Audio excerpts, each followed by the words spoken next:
guys, it's the Mana Shark here, and I'm back from college, so I can give you a deck tech of a few of the decks I've been playing while I'm up there.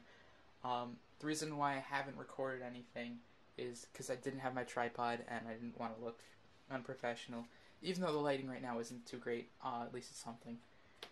Okay, so the deck I'm going to show you today is Green-White Heroic.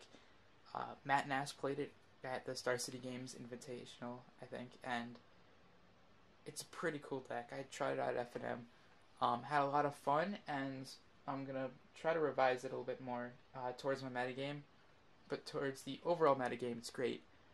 It stomps Mono Blue Devotion, which is awesome, and there are some really great tricks, and you could really outplay your opponents. So, to jump right into it, we'll start off with 4 Soldier of the Pantheons. He's great, gains you 2 or 3 life a game, and he's a 2-1 for 1.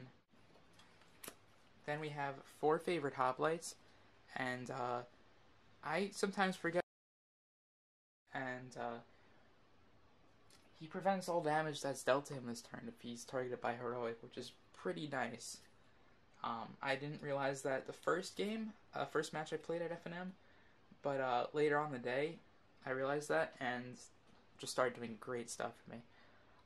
4 Judges Familiar, they prolong Thoughtseize, removal.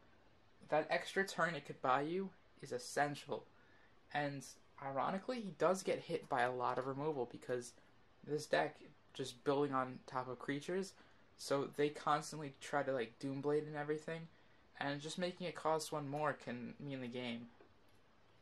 And then we have some all-stars to the deck. We have 4 Fencing Aces, a 2-mana 1/1 double strike is good because it's essentially a 2/2. But what makes him even better is that if you put a counter on him, he's a 2/2 double strike, and he just gets progressively bigger and bigger, and he could win you the game right off the spot. Then we have 4 Phalanx Leaders. He's a great threat to have on board. A lot of times with your spells, you're going to be targeting him even if you're getting through with a different creature. Especially when Fencing Ace is out, because that's one of the methods to put a counter on him. And then we have 4 Fabled Heroes. Fabled Hero is a better Fencing Ace, basically, because he has Heroic, and he's a 2/2 double strike to start with. He's often, along with Fencing Ace, just your finisher, so he's a really big threat in this deck. With not too many creatures, and you want things to protect them, you have 2 Brave the Elements.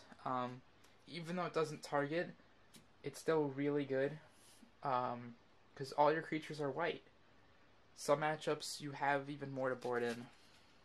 And then 4 God's Willing, which is like a Brave the Elements, but it targets. And you scry 1. The key is, if you ever are going to cast God's Willing, use it to protect your creatures, not to trigger Heroic. So if you attack with Fabled Hero and they try Doombladed, you play God's Willing. So it's essentially countering that Doomblade. You get the Heroic trigger, but otherwise they could respond to it and kill your creature and 2-for-1 you. So be careful when you use it. And then an all-star to the deck, 4 Warrior's Lesson. For those of you who don't know, until end of turn, up to 2 target creatures you control each gain whenever this creature deals combat damage to a player, draw a card. And with Double Strike, you're dealing combat damage to a player twice. So in a situation where you have, say, a Fencing Ace and a Fabled Hero, you can target each of them with the Warrior's Lesson and draw 4 cards, which actually happened to me this week. 2 Dauntless Onslaught. When you do actually pull it off, it's a finisher, giving 2 your creatures +2/+2. And then some pretty sick tech for this deck is 4 Common Bonds. It puts a +1/+1 on a creature and a +1/+1 on a creature.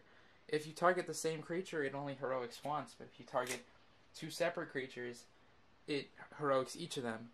So in that example, you can Heroic a Fabled Hero, and you're attacking. In that situation, you can do so many things. It's such a blowout card. I love it. And then I have proxies in here, just one of the soldiers, and 3 Temple Gardens, which is what kind of makes it not a super budget deck like my previous deck tech, but at the same time, like I borrow them from my friends, and they're not that hard to get if you've been playing since Ravnica, because you're bound to have at least, you know, a few shocks. 4 Selesnya Guildgates, just for more mana fixing. A single Mutavault, you don't need it. I tried it out and I liked it. I wouldn't go more than a single Mutavault anyway. You don't need it. And then 10 Plains and 1 Forest. So I'm just gonna move all these lands to the side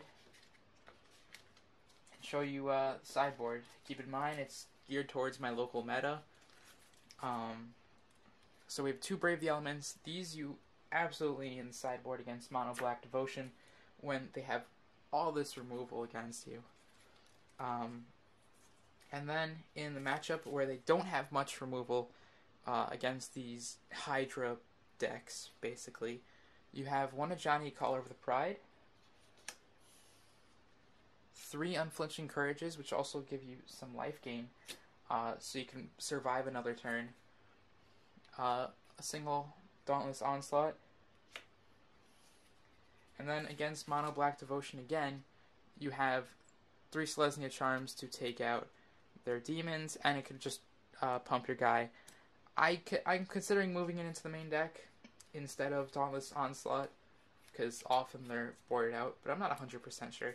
And then some really goofy tech is 4 Mending Touches. It regenerates target creature, so it does trigger Heroic if you just need to get in for the game, but it also saves your creature from a Supreme Verdict or something. So that's it for the budget deck tech. The problem with this deck is against Mono Black Devotion, you're planning your turns so far ahead in every matchup, and they just have the most disruption. So against them, it's essential to have 4 Braves in your deck and 4 God's Willing. So if you have such a heavy meta with Mono Black Devotions, I would actually put these 2 in and take out the Onslaughts. It has a great matchup against Mono Blue. You just stomp them because they don't have enough removal to deal with you. Because their only sources of removal are Domestication, which you can actually pump your creatures out of range and get it back if you need to. And they have sometimes Claustrophobia or Cyclonic Rift, but a lot of them are geared towards Domestication. So this is just a great deck to just give it a shot. It doesn't cost a lot of money. The Pantheons, you get a playset for about $10. Fabled Heroes, they're crap rares. Even though they are priced around $1.50, you can probably pick them up for even less. Temple Gardens, I guess you can go without them. Besides that, though, it just looks like a really good Theros draft deck. Anyway, thank you for watching.